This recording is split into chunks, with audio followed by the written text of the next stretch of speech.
I am so glad to see the number of participants that are entering in.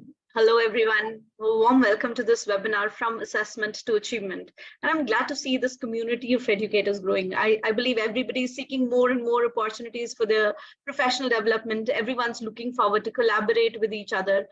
Glad to be a part of such a community. I'm Ruchira Banka. I'm your host for the session today. I'm the principal educational consultant at Shiminli. I've been an educator for around 19 years now, having led the CBSE, the Cambridge, and the IB curricula at various stages of my professional career. I truly believe in the idea of spreading skill-based education, and hence I'm a part of this platform called Shiminli that wishes to bring in a revolution to the education system by bringing focus to skill-based learning for students. Let me introduce Shiminli to you.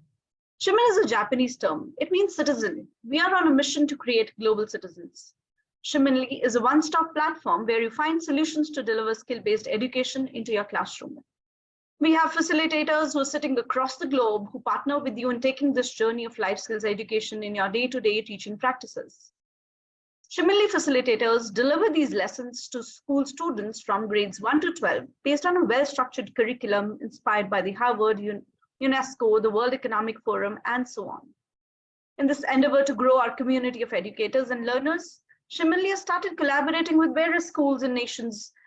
We started with India, we worked with Bangladesh schools, we are now reaching with countries in Middle East, Turkey, Japan, Singapore, Thailand, Malaysia, Egypt, and many more. We believe that collaboration is one such small step, but over a period of time, it will create a powerful force for change. And that is the kind of change that we are looking at. Today, we have our expert, Ms. Sonia Singh, who's going to focus on optimizing data analysis for student growth. Even at Shiminli, gathering data from student assessment becomes our first step to plan their growth. Today's webinar focuses on assessment and addresses the post-assessment phase. The primary objective is to discuss authentic assessments that accurately measure skills and demonstrate effectiveness. Furthermore, we will explore the subsequent steps following assessments by sharing various types of gathered data, discussing how to analyze it and to promote student growth. The webinar aims to foster collaboration amongst teachers and leaders, enabling a comprehensive understanding of what, why, and how of assessment data analysis. Without further ado, I would like to introduce to you our expert for today, Sonia Singh. She's a prominent leader in the education and training industry with a rich experience in teaching pedagogy. She comes with over 15 years of leadership experience in the area of classroom teaching, teacher training, and curriculum development. Besides being a curriculum and training consultant, she soon joins an IB school as a primary school principal. She has a varied experience in the CBSE curricula, Cambridge, and the IB, having worked with some of the country's best schools as a leader. She's an alumna of the St. Stephen's College at the Delhi University and a master's in education. She's a trained instructional designer and a content writer. As a passionate educationist, she deeply believes in the strength of student agency, and that is clearly visible in all her workshops. Exploring alternative assessments and prioritizing monitoring over measuring results has enabled her to empower to conduct authentic assessment in their schools. Having undergone various IB and Cambridge workshops, she's built her own repertoire of practices for teaching and learning and conducts workshops for teachers globally. Her passion to share and participate in the education community has enabled her to write articles and speak on podcasts. I would like to welcome Ms. Sonia Singh and thank her for being a part of this wonderful journey that Shiminli tries to bring in for all of us here. Ms. Sonia, all yours. Stage is yours now. Thank you so much, Ruchira. I'd like to give a big thank you to you, Shiminli, for giving me this opportunity. This is my second time that I am here with Shiminli. I think I truly believe in what Shiminli is doing with schools. I think somewhere where we educators at times we get stuck with a lot of questions, I think Shiminli and gives all those answers. So thank you, Shiminli, for all the efforts that you put in for us as educators. It's really nice to see the number of participants join in, which clearly proves that how difficult assessments and data analysis, I think, is, where I'm sure everyone has questions and lots to collaborate and share. So that's exactly what we're going to be doing over this webinar. We will try and keep it as interactive, where you can pitch in, you can speak, you can type out your questions. Ruchira, just keep a track on the chat for the questions, and we'll try and take as many. So I guess most of you have already written where you are from. I could see a lot of people from all over the place. So good evening, good morning, whatever the time is. Hello to everyone. Welcome to this webinar, which is, I think assessments has been the key for, and let's try and see that what is the role we educators actually play. So let me just begin with very, very basic. Why do we really assess? What's assessment? You may unmute and speak, or maybe you can just type in the chat box. What do you think?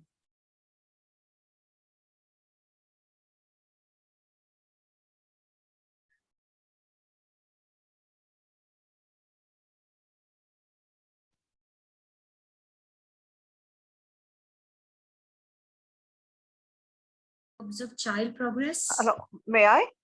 Yeah, please.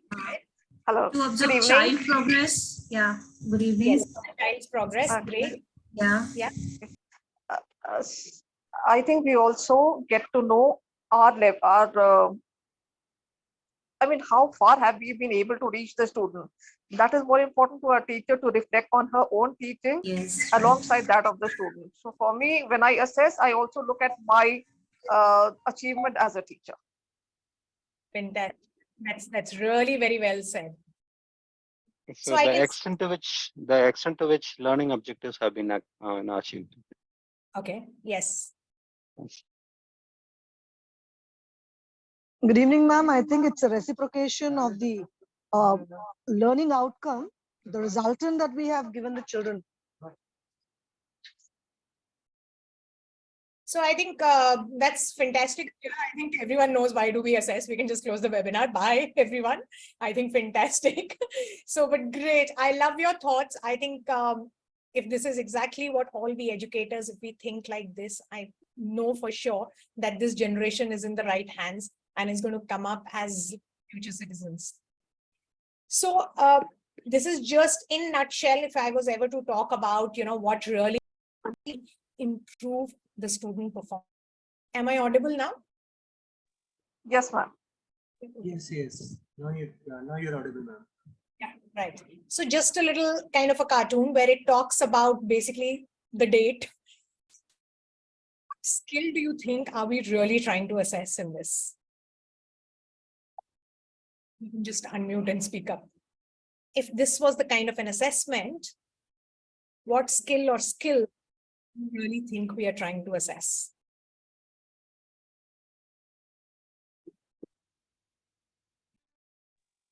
Nothing, but I think testing the memory of the child, that is, it doesn't test a skill. Exactly. It's just, how well memorized something. So it doesn't really help in any way. I remember when I had just joined the education and there was a question my mentor had asked me, and she asked me, she says, Sonia, when do you think the railways started in India and from where? I didn't remember. And I was slightly lost and I felt so sheepish that, my God, I don't know. And here I am trying to become a teacher. And after some time, she turned around and she said, so what if you don't remember? You are still where you wanted to be. Matter all of that. What really would have mattered is if you had no answer to the fact, how did India over a period of time change because the railways? What's important is that to make connections to today's world and not really just the dates, because that is just memorizing.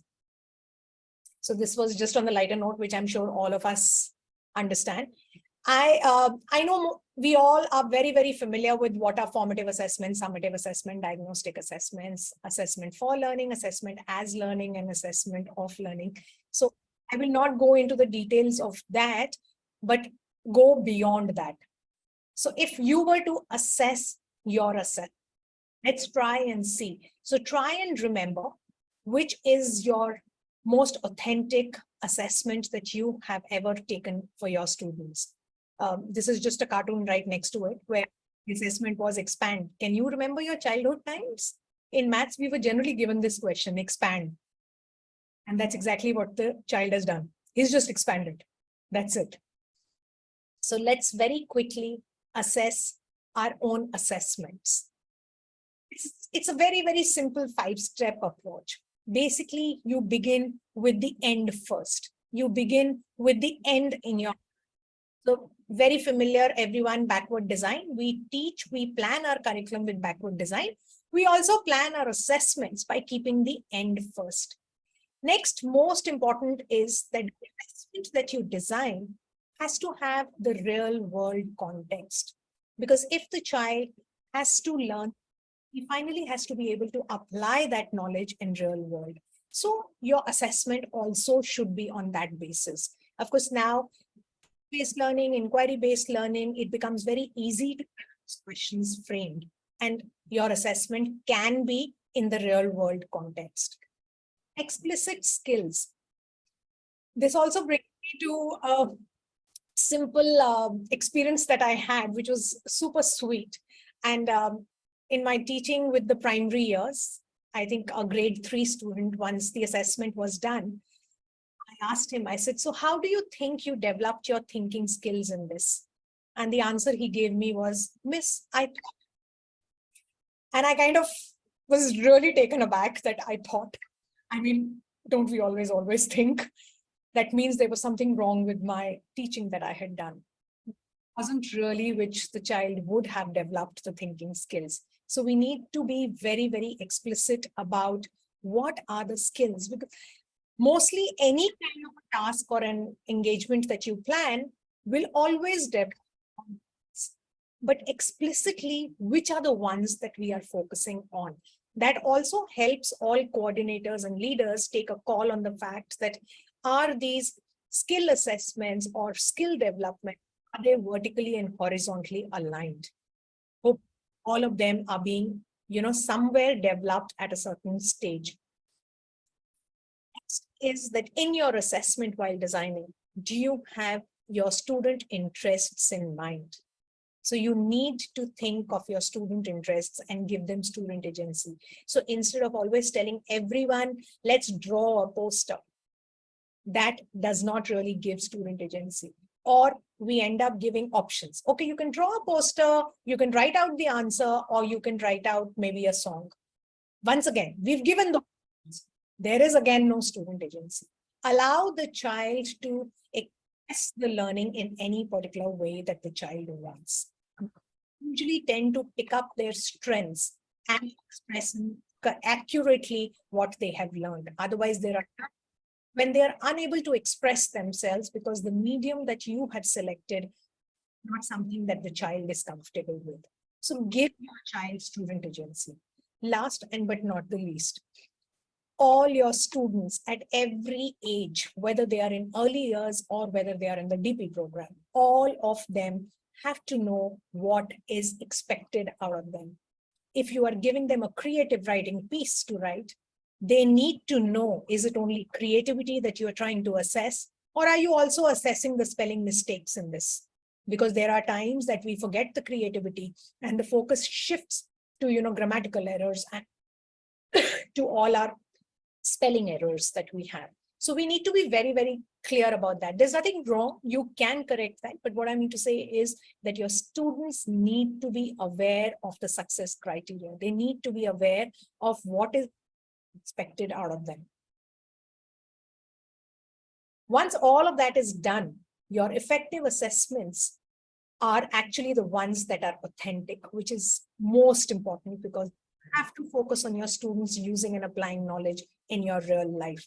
There are times when we assess our children on, say, maths, calculate the area, and for what? There is no purpose behind this. All he's learning is multiplication, a calculation over a particular formula. How is he applying that in real life? So do the assessment in that particular way. Make it very clear, specific. If you're expecting a child to certain number of idioms or metaphors in the writing piece, mention it. What is expected? The child needs to know. It needs to be varied. It needs to be developmental, not really just the memorizing factor for it. It's really nice if it would be collaborative, but I do understand in higher grades, there are times when you would like as individual knowledge or skills and not really collaborative work, but it's great to have your formative assessments, which can be collaborative. Keep your assessments interactive, interact you and the students. There are times when you have open book assessments in senior school. Why not? Go ahead and do all of that. And keep your feedback to feed forward and not just feedback. I know for a fact that PYP for one in the enhanced PYP has laid a lot of stress moving from feedback to feed forward, because you know where your child is in the assessment, you've been able to make that out. But what after that? Where do you want your child to actually be? That is what is needed.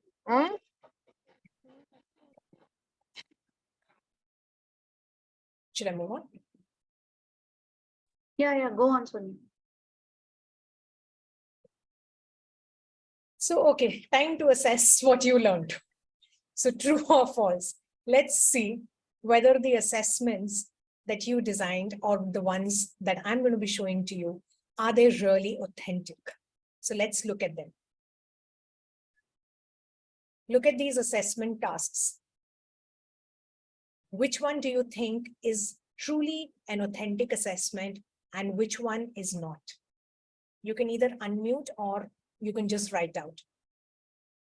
You can write out like the first one is whatever, second, third, fourth.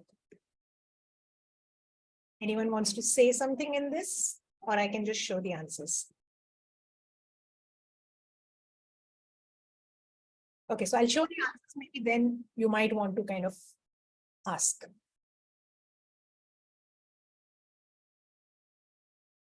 Any questions on this when you see this?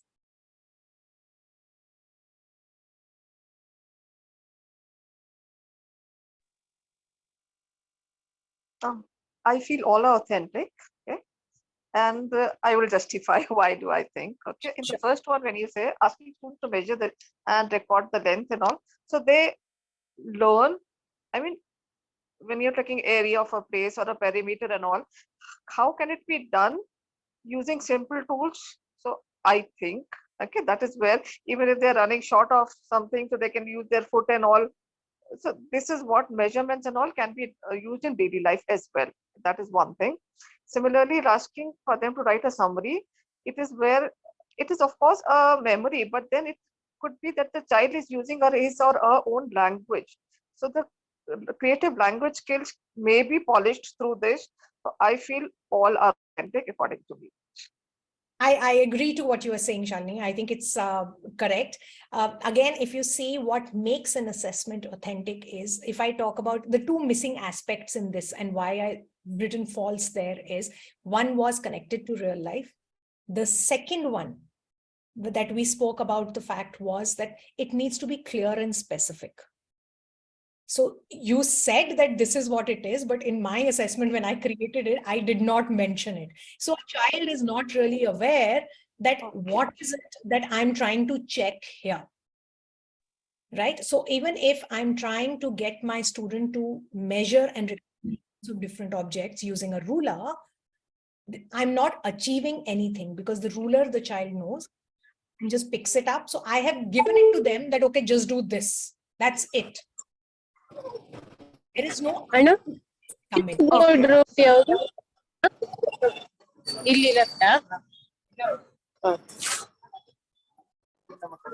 If to the same question, add it so that you can calculate the amount of area free or anything, because even if doing a perimeter, for what reason are we finding out the perimeter? If I'm finding out the perimeter of my desk that is there, why am I using that? Do I just go around just measuring anything and everything? No. So there is no purpose that happens. That's the only thing. So if I had specified that into my task, it would have become an authentic assessment. Otherwise, it generally comes in more like what you've taught, the child is just supposed to replicate that. That is the only thing. And that is what we are trying to move away from. And we are trying to give student agency into that use your knowledge, make connections, and give your own thought process in that. That's the idea. Does it make sense? Absolutely fine. Yeah. Thank you. Thank you so much. Okay. Which, of course, thanks for bringing that point up, because it really brings in this that I taught Stripe how to whistle, but I don't hear him whistle. I said I taught him. I didn't say he learned it. So just a joke on this, that there are a lot of times we feel that we have taught something, but we are not too sure whether our children have actually learned it or not.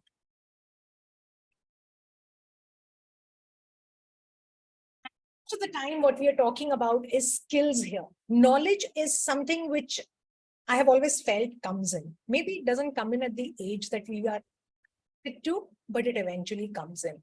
A child may not know all the sounds of different letters at a particular age, but eventually he will learn. You know, something maybe in 3rd grade, which is supposed to be known, maybe he doesn't learn that knowledge. Maybe it comes in grade 4 or grade 5. Something that should have happened in grade 9 may come in grade 10. Knowledge comes in, and knowledge, okay, I don't say that it should not be assessed. It should be, but that is not all. What mainly we need to assess is the skills, because skills are something that help our children to actually grow. And why we need to assess them is because that's how they will grow.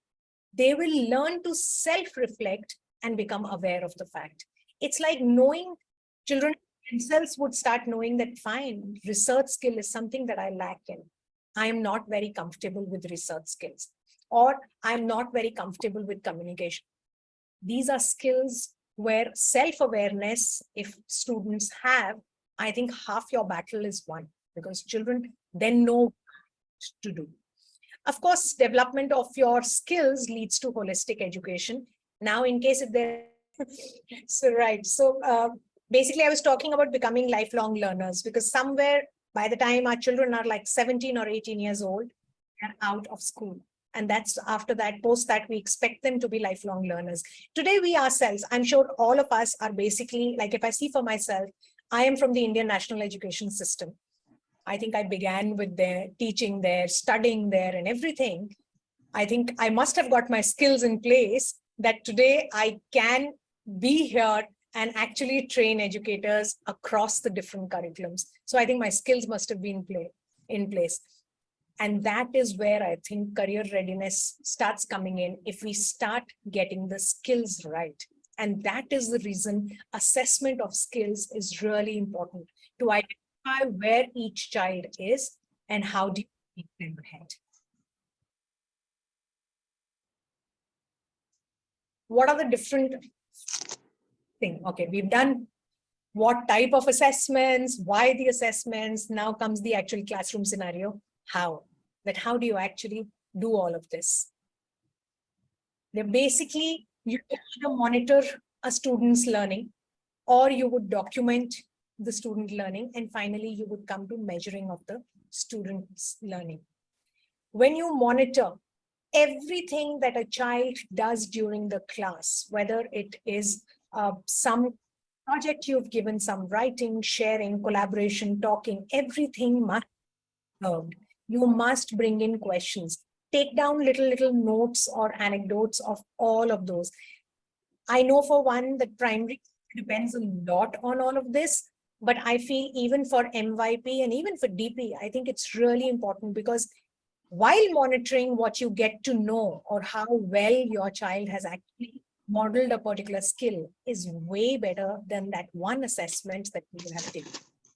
Monitoring is extremely important, and you need to lay a lot of stress on that. Once you've monitored all of it, it's important that you actually document it. So even if it is an informal kind of assessment, it's great to have your child self-assess, talk about the fact that this is where I am and this is where I need to be. I know there are certain schools and there are certain times, certain requirements that you need to take proper measuring tools as well. You need to find out where is the child with context to the other. So there are, tests which are done like ACER and all of the, which I think is logical. At times you need, I would say that is not all, but you would need to do that to find out exactly at that particular time, where is the child. So if you monitor the learning, you can document that, and if need be, measure it against any of your standardized tests or anything that you need, for a fact MYP and DP has to do that, then I think your complete assessments are done with. So if assessments are done, May I Yes. interrupt, please? yes, please. Because when you said standardized test, okay, now, is it justified to hold standardized test for each kind of learner? Because see, all students are not standing on the same platform, right? So do we do justice when we hold these standardized tests for them? So this is in context to primary, or would you be talking about senior students? I'm talking across the students. See, students do not learn at the same pace. Yeah? Yes, When I'm yes, yes. taking the same test to everyone, yeah, Right. am I challenging the above average learner more equally? And the one who's sitting at the lowest rung, am I doing justice to their caliber? I mean, Okay, so I will talk about this. So I will talk from the age perspective. Basically, what happens is that I would say for the younger students, I would say almost till grade 7, grade 8, if we talk about the fact, standard tests usually are done because at times it's the government's requirement. I know for a fact that in certain countries, they are a requirement by the government to have standardized tests. The reason some of the schools also have standardized tests is because they need to give out those exact for that particular grade level where each child is.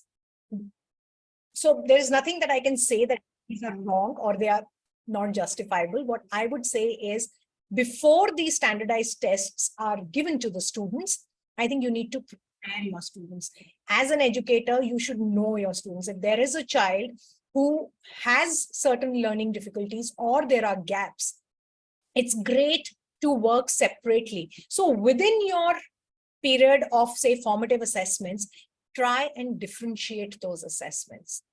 And the reason for senior students, I think this is important because finally in life, when they move out, they are going to be compared across the globe at a standard level. Then trying to figure out what is your interest, what is it that you're good at, is not something that can be judged because that's a larger number. So that's the reason we end up having these standardized tests. But of course, it is how you approach them that you do that. For very young ones, I'm also not one of those people who believe in standardized tests. I would never actually try and propagate. But at certain levels, there are sometimes requirements that you need to do it. Is that okay? perfect. Hi, yeah. May I just add something to this point? Just in the context of what Shalini ma'am said, if you look at the Cambridge curriculum also, like in grade 8, they have this lower secondary checkpoints, right? So students have an option of appearing for it or not appearing for it. So they can move ahead with the school-based tests, right? Where the lower secondary checkpoint is very much of a standardized test, right? Although what the school also does is also standardized test, by the way, right? So there's a choice, like whether you want to take it up or not to take it up. Now, people who are taking it up and then moving to grade 9 and people who are not taking it up and moving to grade 9, as per my personal experience, I have seen there are certain huge differences which comes up in IGCSE. Now, that is something, as I said, that I feel at times it's required because when you move ahead in life, you will be compared against your peers. You can't help that, right? And across all curriculums, they have a standardized test. Like IBDP has, IBMIP, they have a test. I mean, although it's optional, you can choose or not to choose, or you choose not to have that. So I think it's something which is not draconian kind of thing, and we over blame it at times. The thing is the flexibility we need to bring up so that all we don't specifically give unbiased, like biased prejudices to a set of learners having a set of skills, rather than being a more holistic approach. That is what I think we can tweak around the assessments to make it, rather than being of an opinion that standardized tests are bad. Sorry, done. It doesn't work, I feel, because in life is not easy. You will be compared, as you said. So that's what I mean. One fair Yes. point. Well said. I think I completely agree to that. As children grow, we also need to prepare them for the real world. That's exactly what assessments are. When we talk about developing skills, self-awareness, self-resilience is also a skill. we would like them to develop. And I think there are times when in life they will be thrown and they will be competing with each other. So you need to prepare those. So even in school, as they grow, standardized tests do make sense after a certain age. They do. It is just that when they are little ones, it doesn't make sense purely for the fact there is only pressure from home which is coming, which they are trying to find out kitne marks aaye, how should you be doing it? No, you still have to study for your test. So that pressure doesn't come in. But I think after a certain time, I do agree that the standardized tests are okay, and we should not be biased about the fact and, just say no to it. So I think very well pointed out. Thank you so much. So great. Now that assessments are all done, what after that? What do we do after that? Then finally we analyze so that we can move forward. That's the main step that starts coming. So your first step that you do is you do the assessments. You give your children feedback or feed forward. Then you start gathering data that you have and you analyze that. Once you gather and analyze the data, that is what will result in your student growth. So I'm going to just very quickly show you. I'm sure most of you would have heard what Trevor McKenzie lately just spoke about assessments. I've tried to pick up a little clip of his saying and show it to you. So I'm just going to share that with you.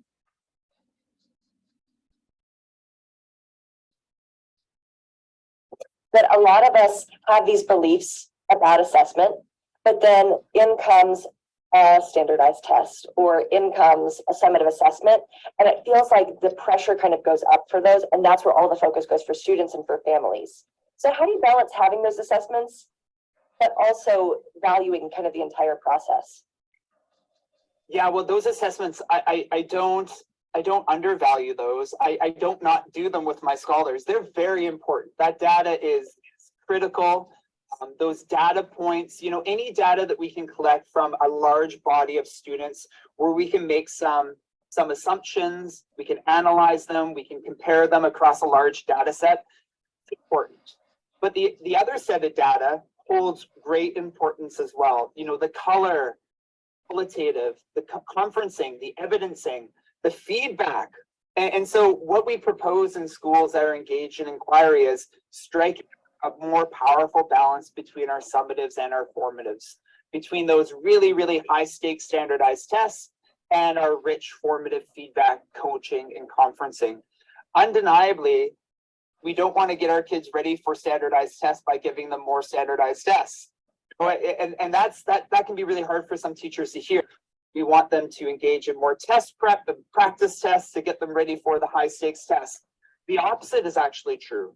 We want to take them to performances less often and get them into coaching mode more often. We want to provide opportunity for reflection, assessment capable opportunities where they're understanding where they're at, where they need to go, and what steps they need to take to get there. And if we can live in what Guy Claxton calls learning mode more often and performance mode less, undeniably our students are going to do better on those standardized assessments. I have to be honest, like the balance I poke teachers to get to is kind of a 90-10 balance. 90% informative, 10% in summative. And sometimes teachers think, how is that possible? Well, I ask schools and school leaders, how many times are teachers mandated to do a standardized assessment?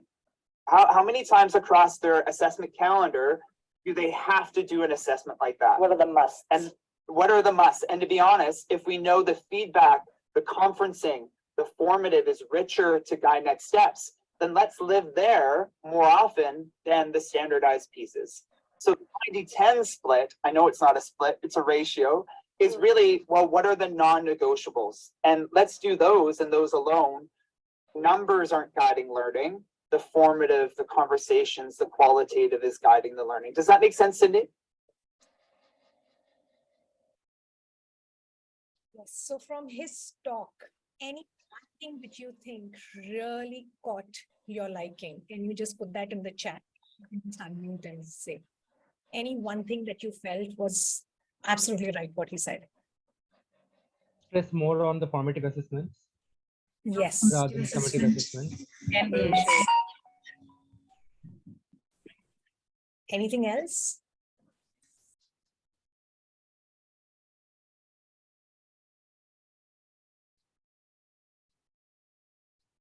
Another thing that he said was that everything doesn't need to be, quantitative. We can focus on the qualitative data as well.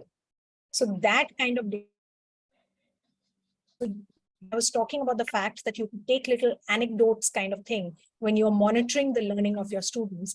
That is also the data that can be analyzed. It doesn't always have to be a kind of an assessment that will eventually give you a numeric number at the end. So not really important to do that as well. Which brings me to this really wonderful quote that says, not everything that counts can be counted, and not everything that can be counted counts. So just because you take an assessment, not give marks there, does not mean that's not an authentic assessment. It could be one of the best assessments that you've had, where it's very, very qualitative. It is, like for these are just smileys that you have given, and for the older, these are just certain, pat on the back that you've given, and that could turn out to be the best kind of an assessment. Everything doesn't have to be countable. You do. If it's the case that you need to collect this data and analyze, what do you think is the importance? Why do we need to do this? You can put your thoughts in the chat box. Why do you think it is important to have assessment data? Qualitative or quantitative? Anything. But why? To feed forward? Yes. Okay. So basically, also, to give a yes.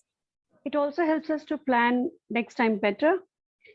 Yes, very, very important. I think really good, because I think we as educators also are lifelong learners, and I think we would like to next. Sometimes we really plan and put a lot of thought in it, and sometimes it just falls flat. So we really have to, that data gives us a true picture, and it helps us to reflect back that what went wrong, and we can plan it better next time. Very true. I completely agree, Tina. The best of assessments, what we've thought of in classroom, sometimes do not really go well.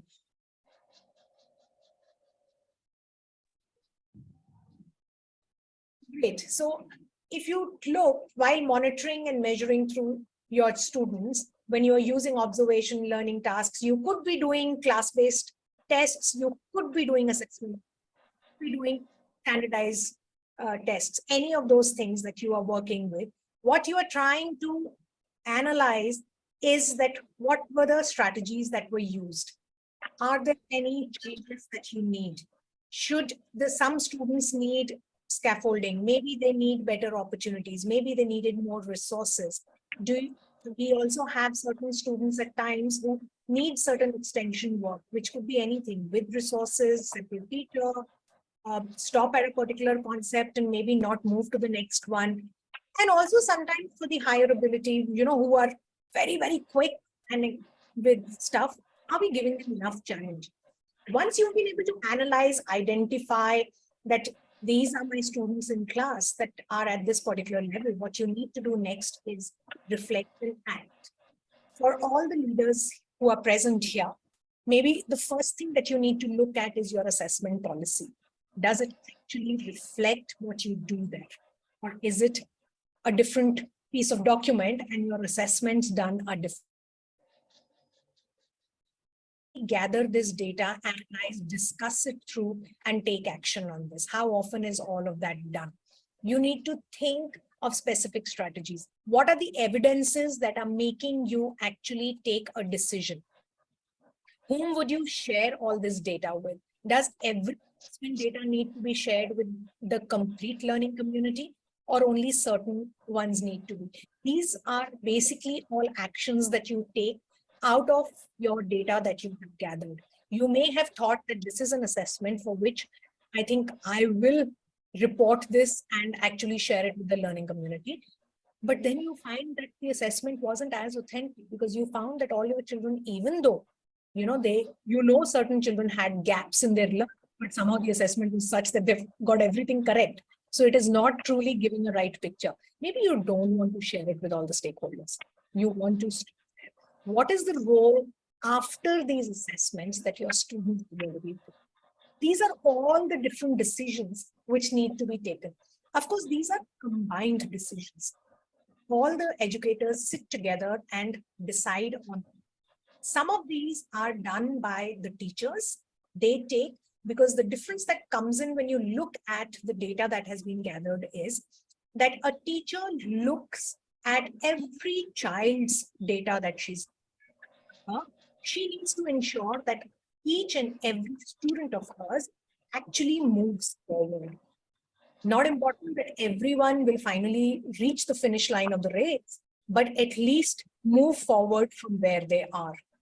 So that is what a teacher does, looks into her own practices, looks into the resources, looks into what the data is trying to tell her and take a decision for each student. Whereas leaders take up more broader decisions.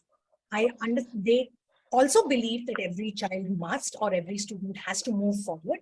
But for them, what is more important is how, as a school, maybe as a full aid, including all the different sections or divisions that you have, how are they performing?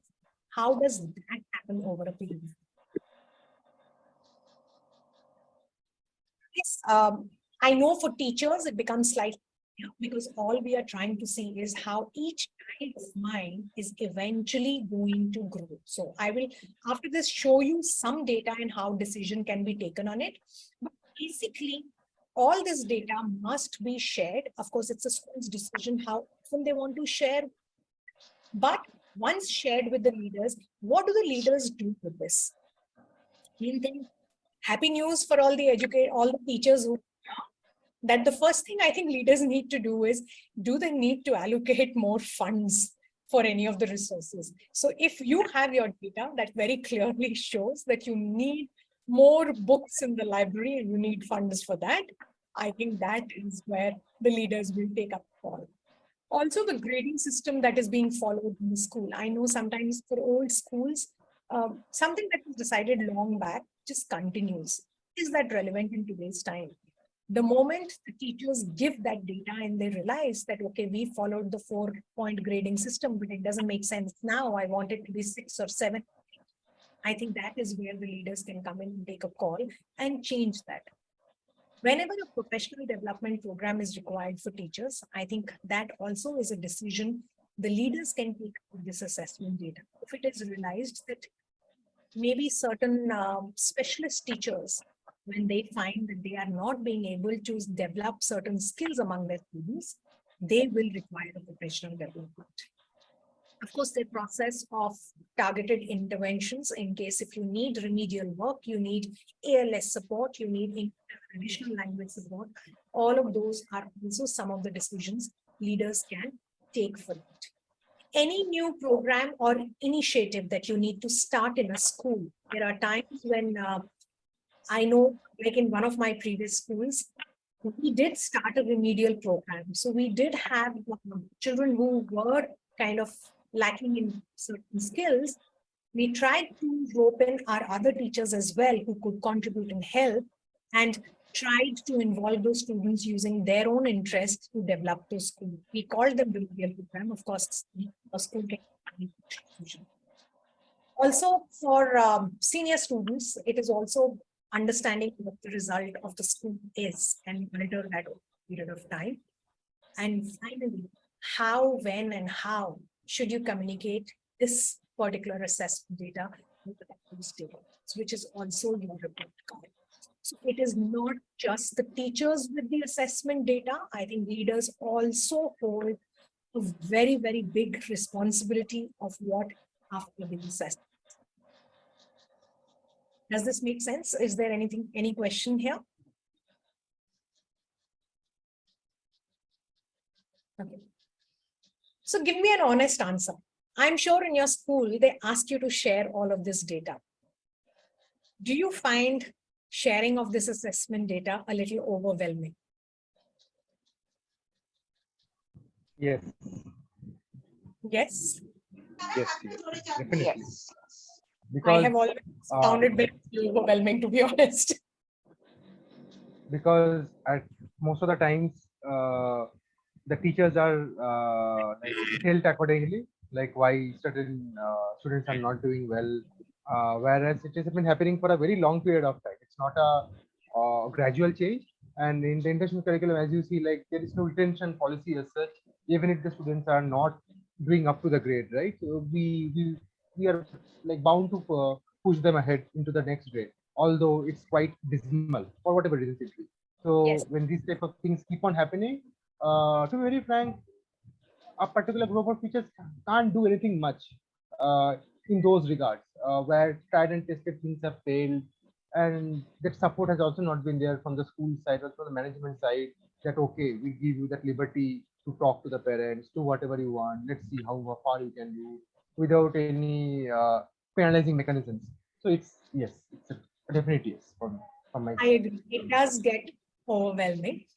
So then how can we help them? Basically, every time, before you begin your academic year, I think it's great for the leaders to create guidelines like these. These are not all, and these are not must. I have just jotted them down, which over time, over the years, I realized used to help my teachers.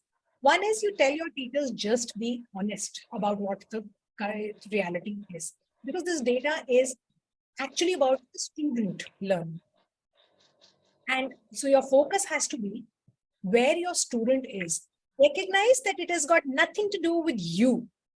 It's only the student's growth. It is a reflection of students' learning. A lot of times teachers start feeling that if my students are not doing well and I show that data, somewhere it is a reflection on me. This is something that we need to get over. Besides sharing the best practices, it's a great idea to also share something that you did in your class that did not work. So that a similar thing and the time is not wasted for some other teacher who's done this. And in case if you're doing a formative assessment, what are the next steps that you are doing? That is also the kind of data that you need to have. Because if you find that there are a lot of your students who have not achieved what you expect, what is your next step?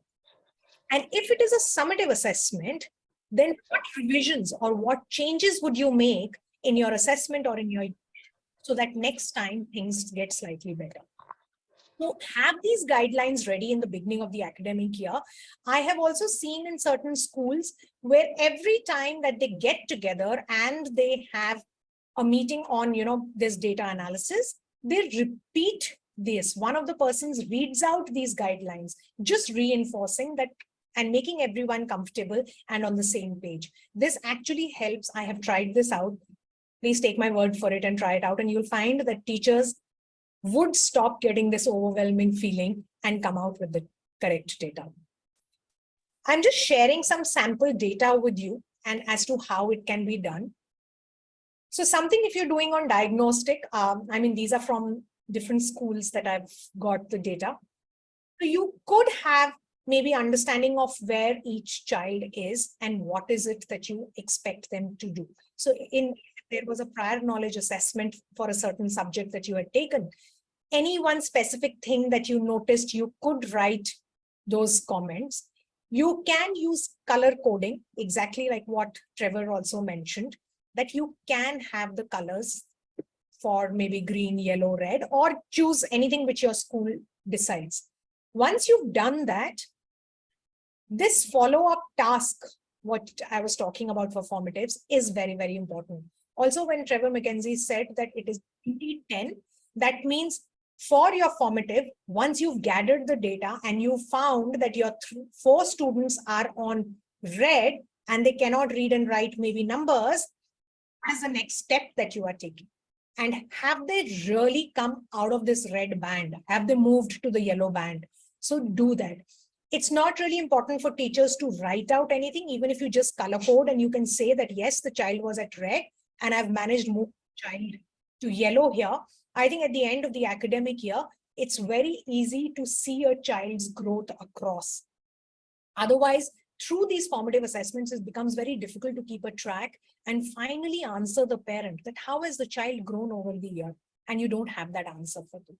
So it's important to have a follow-up or an extension or an enrichment. If your child is extremely good at a particular concept, how are you taking say that? Because like all my friends' kids and also, so they will be by 4 o'clock only we reach home most of the time. You could also have a continuum which you've maintained.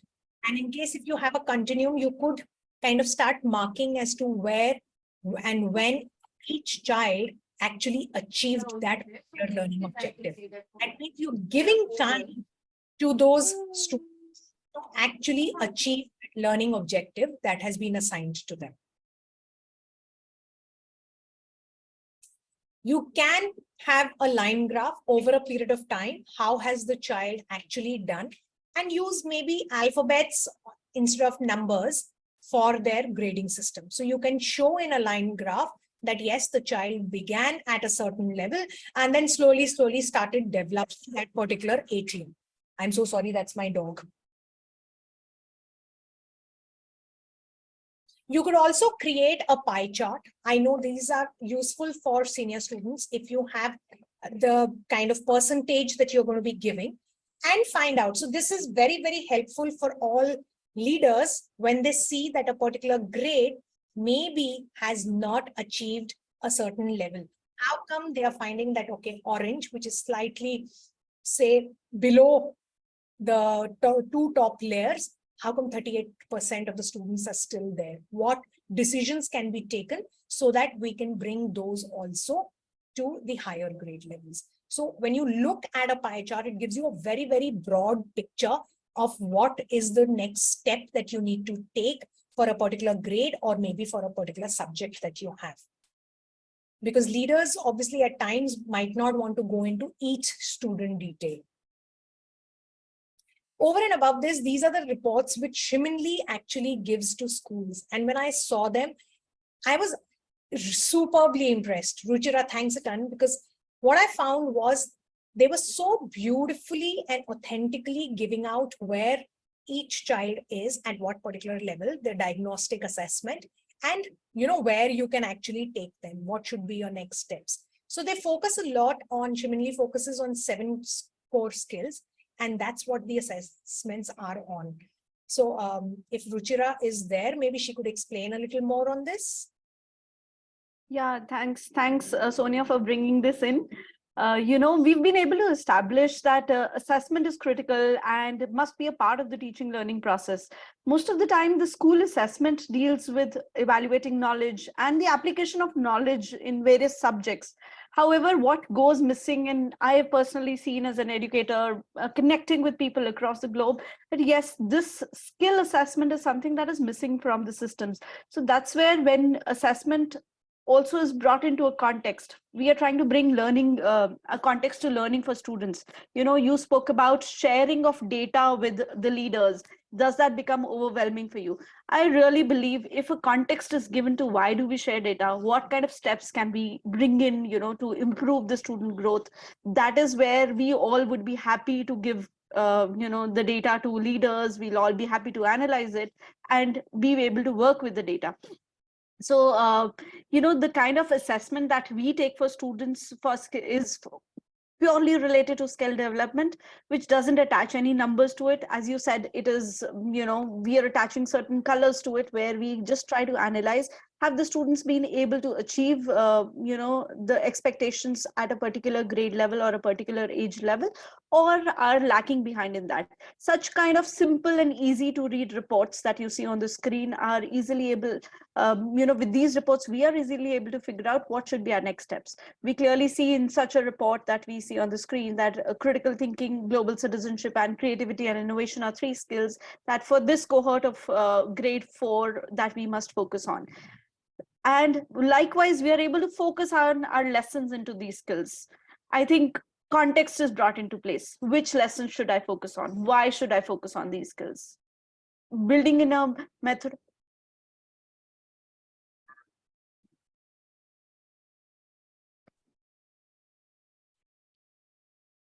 Have I lost Ruchira's voice or? Yes, we can't hear. Yeah, I think we just lost your voice. She got dropped. Hello? Yes, can you hear me? We can hear you now. Yes. Yeah, okay. So sorry about that. So I was just talking about that this gives us a step further, as I think the reports are quite easy to comprehend and be able to help us look at the next skills. We also talk about comparison of how a grade 4 cohort would have performed and a grade 7 cohort would have performed. Once we get to see this comparison as leaders, as administrators, as teachers, we're also able to bring in corrective measures at times. These corrective measures could be as simple as, bringing in more lessons on critical thinking into the classroom, or getting the students to do more projects on global citizenship, so that they realize the importance of these skills. They are exposed to these skills. Exposure is what we are trying to bring in for the students. So if we try to bring in this exposure through these skill diagnostic reports, I think we are at the right paths. What say Sonia?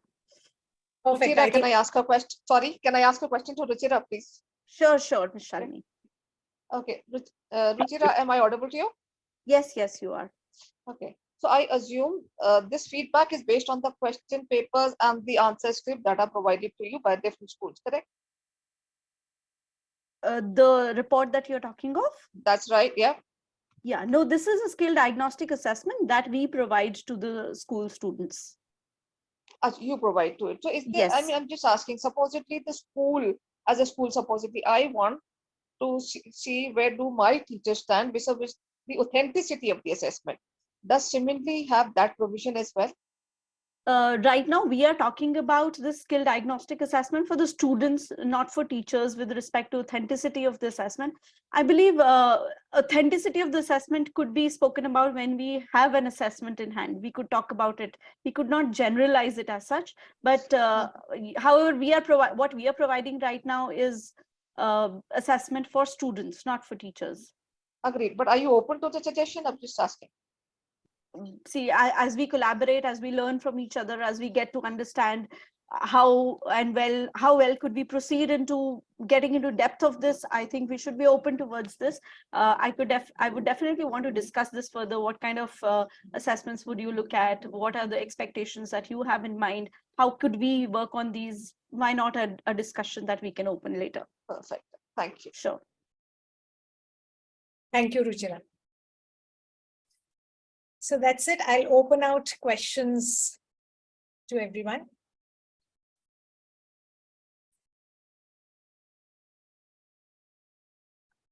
Anyone? I think one question which was sent to you, Ruchira, right? Which was talking about in today's world of AI with ChatGPT, Yeah.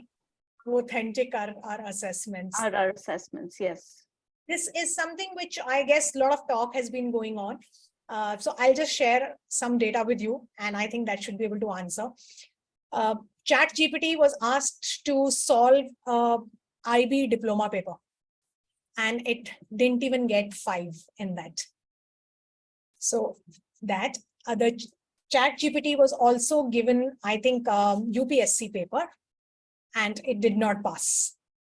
So I think ChatGPT doesn't really help. I think all we need to work on is how we design our assessment. So if we move away from memorizing, we move away from facts, as to the stuff the ChatGPT can't do. So I think it's okay. Yeah, I think we are at an age of innovation and creation, until students are able to create solutions to problems, until they are able to innovate solutions. I think ChatGPT is more about gathering data. ChatGPT itself gives a disclaimer, towards the beginning, that I have data till 2019. I may not be able to talk beyond that, right? So it is how we are preparing our students to be able to seek through answers through these problems. ChatGPT cannot build in emotional intelligence into students. They cannot be aware of themselves. What is happening inside me? I may get an answer to a question in my exam through ChatGPT, but I may not be able to figure out what is going inside my head, which is more important, because a failure or a success in an exam, how does it affect me, is something that I should be able to figure out as a student. How do I take steps ahead? Failure is something that we have to teach our students. So assessment is also something that should be done in a way where students are all prepared to accept failures as well. And I think that's the way forward, I believe. Yeah. So I think Tini has a question.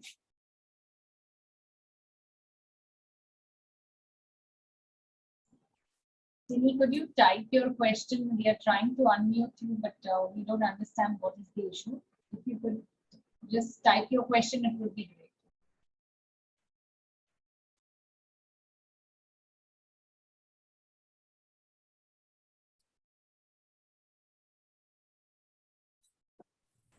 Anyone else who would want to share their ideas, or how have you been doing it in your classes, in your schools, or maybe outside your schools, to be able to reflect on it, how the assessment process is? I completely agree to the points that some of our audience have raised today, that yes, assessments need to be changed, the way that we have been conducting assessments. And I'm not talking of few schools, I'm talking of the system in general. We start with assessments in the primary segment where we give differentiated assessment. How do we bring in differentiation? And as we move to the senior levels, we come to standardization. And once we go to the professional lives, there is standardization as well as there is differentiation. So how do we pave this journey for the students is something very important for us to reflect on. And I would really thank that so many educators today are joining hands with us to be able to think about it. That thought itself is, quite pleasing for me. I have a question. May Yes, I Tina, please go on? Okay. Please go ahead. So I just want to know from Ms. Sonia that what do you think about the map testing in IB curriculum, especially in IB PYP? What do you think how realistic it is, especially in Indian scenario when you have a set of curriculum to finish, you have got 6 units to finish. What do you think about the map testing in that scenario? Map testing, math testing? No, map, M-A-P, map testing. So see, basically, again, it's going to come in how, I'm not too sure what is map testing that you're talking about. Okay, then let it be, because it's like a standardized test. It's not actually a standardized test. It works with the child's level. It's quite differentiated, but it's okay. So differentiated. Yeah. Okay. Any differentiated assessment when we are talking about, there was a question earlier also, somebody had mentioned about different levels of students and their assessments. Differentiation, of course, comes in as a different workshop completely. It is so vast. But in short, what I can say is exactly that 90-10 split. When we talk about your formative assessments should always be differentiated, because if your formative assessments are differentiated, you will be able to help each and every child to move to step. And your summative can be the one which is more same or across for all your students, because that's where eventually you need to see and collect data. Where are your students at what level? It is something like for your summative assessment, if a child has, suppose, got a grade A, and obviously a child who was struggling, if you give a differentiated summative, and it's also done very well, that child also would have got an A. But you can't really say that both the students are at A. So your summatives should generally be the same, whereas your formatives should always be differentiated, because that is the one that helps students take one step every time. There was, for differentiation, somebody had mentioned this little example, and they said that all your children are standing on the start line. It is not important that everyone reaches the finish line. Just the fact that some children have just moved from that start line, I think they've got it. So that much is also enough. Everyone can't be the same after all. So formatives are differentiated, whereas summatives try and keep them the same. Okay, thanks, Sonia. I think Tini has been able to type her question here. We'll take this as the last question, keeping the time in mind. She wants to understand how direct or indirect should guiding questions be. This is in reference to the art e-portfolio, where artwork analysis goes in a lot of depth, where guiding questions become important. For example, interpretation, description, and so what kind of guiding questions should we be giving in such cases? So I think guiding questions also are very important, especially in art, I would say that, because again, what is the achievement that you're wanting from the child to be knowing that? It is important because only if your child is aware of the success that he needs to get, the success criteria, the guiding questions support every child of yours. So it's important. Does that answer? Have I got the question correct? Okay, Teeny, while you answer, I may also would want to add a point here. Talking about the portfolios for the art subjects, very clearly, since the depth of understanding is not mentioned anywhere, the criteria also does not mention any depth to which the student should answer. I believe the guiding questions, the inquiry questions are something that the teacher could take them, in the right direction. So make it as deep as possible, make it as clear as possible to be able to give students an understanding of what an expectation from them is. Although the criteria for the e-portfolios gives them that understanding, but you are the one who could guide them to the right directions and how deep to go. So please go ahead with giving as much as deep diving into this, I would say.